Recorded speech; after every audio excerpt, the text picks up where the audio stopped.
अस्सलामुअलैकुम and welcome to my channel. कैसे हैं आप सब? उम्मीद करती हूँ बिल्कुल ठीक ठाक खैरियत से होंगे। दुआ है अल्लाह ताला से जहाँ भी रहें हंसते मुस्कुराते रहें, खुश और आबाद रहें। तो आज की रेसिपी है ज़बरदस्त शलजम गोश्त की रेसिपी। जिस दुआ के साथ कि अल्लाह पाक आपके और हमारे इसके हाल में वसअत और बरकत पैदा फरमाए और हमारे खानों को रंग, खुशबू और जायके से भर दे। आज की ज़बरदस्त रेसिपी और बहुत ही टेस्टी रेसिपी है शलजम गोश्त की रेसिपी। शलजम गोश्त आज मैं बना रही हूँ शोरबे वाला, जिसके लिए मैं लूंगी यहाँ पर सबसे पहले तकरीबन हाफ कप के बराबर ऑयल और 2 अदद दरमियानी कटी हुई प्याज मैंने ली है जी। आधा किलो से तकरीबन थोड़ा सा ज्यादा गोश्त है मेरे पास। जो जनाब, तो प्याज मेरा जो है कुछ प्याज सोते और कुछ प्याज बिल्कुल लाइट गोल्डन हो गया है। बस इतना ही प्याज हमें पकाना है, गोश्त का पानी साथ नहीं डालना है। गोश्त अपना कलर जो है वो तकरीबन चेंज कर लिया है यहाँ पर। और अब पर ले लिया है 1 टेबल स्पून लहसुन, 1 टेबल स्पून अदरक, जिसको मैंने आधा कप पानी के अंदर भिगो लिया था। यहाँ पर मैं ये ऐड कर दूंगी इस गोश्त में। और ये लहसुन अदरक का पानी खुश्क होने तक मैं इसके ऊपर रखूंगी ये ढक्कन।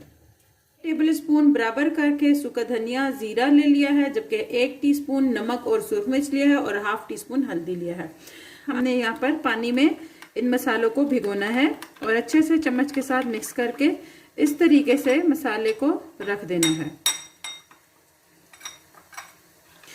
तो लहसुन अदरक का पानी यहाँ पर खुश्क हो चुका है और आप देख सकते हैं कि जो मैंने प्याज यहाँ पर डाला था और मैंने उसको बिल्कुल सौते करके उसके अंदर गोश्त ऐड किया था, वो अब बिल्कुल यहाँ पर ख़त्म हो चुका है, मसाले में भुन चुका है। और अब मैंने यहाँ पर डाल देना है ये मसाला जो मैंने पानी में मिक्स करके रखा है और अच्छे से मैंने इसको भून लेना है।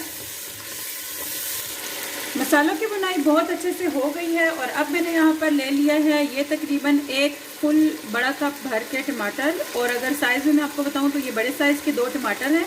इनके छिलका उतार के मैंने यहाँ पर इनको पीस लिया है। आप चाहे तो छिलका उतार कर टुकड़ों की सूरत में काट के भी इसको ऐड कर सकते हैं, लेकिन छिलका लाजमी रिमूव कीजिए। छिलका उतार लेने से शोरबे की जो शक्ल है वो बहुत खूबसूरत हो जाती है और जब आप खाना खाते हैं तो बीच में टमाटरों के छिलके जो है वो इस तरह से नहीं आते हैं। तो लाजमी जो है वो इसमें छिलका उतार कर टमाटरों का इस्तेमाल करें। यहाँ पर मैंने इसको अच्छे से मिक्स कर दिया है और अब मैं इसके ऊपर 2 से 3 मिनट के लिए ढक्कन दूंगी ताकि ये जल्दी से पकना शुरू हो जाए। इससे गोश्त जो है यहाँ पर भुन चुका है और अब मैंने डालने हैं इसके अंदर शलजम मैंने डाले हैं इसके अंदर आधा किलो से 700 ग्राम के बराबर। आप इससे ज़्यादा भी कर सकते हैं, कम भी कर सकते हैं, लेकिन ये बेस्ट कॉम्बिनेशन होता है कि जितना आपका गोश्त है उतनी आपकी सब्ज़ी हो तो ज़बरदस्त जो है वो सालन तैयार हो जाता है शोरबे का।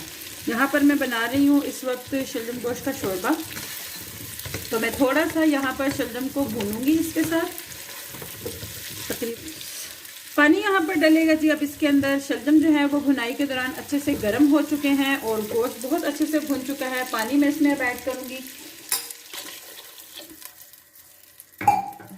2.5 गिलास पानी इसके अंदर मैंने तकरीबन ऐड किया है, जो कि पकने के बाद हाफ गिलास जो है इसमें से ड्राई हो जाएगा। जबकि 40 मिनट जो है अब ये दम से 1 पॉइंट ऊंचा आंच जो होगी उस पर ये पकेगा। इसमें गोश्त बिल्कुल रुई की तरह नरम होगा और शलजम भी बहुत अच्छे से गल जाएंगे। ज़बरदस्त सा शलजम गोश्त यहाँ पर हो चुका है बिल्कुल तैयार। जितना पानी मैंने इसका खुश्क करना था खुश्क हो चुका है। अब मैं डाल दूंगी इसके अंदर ये हरा धनिया और हरी मिर्च।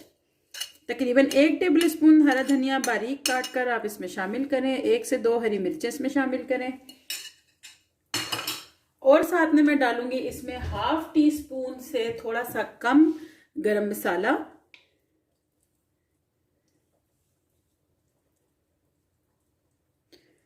और गरम मसाला शामिल करने के बाद मुझे इसको पकाना नहीं है, बल्कि मैं इसका चूल्हा ऑफ करूंगी और वापस ढक्कन इस पर दे दूंगी 1 से 2 मिनट के लिए।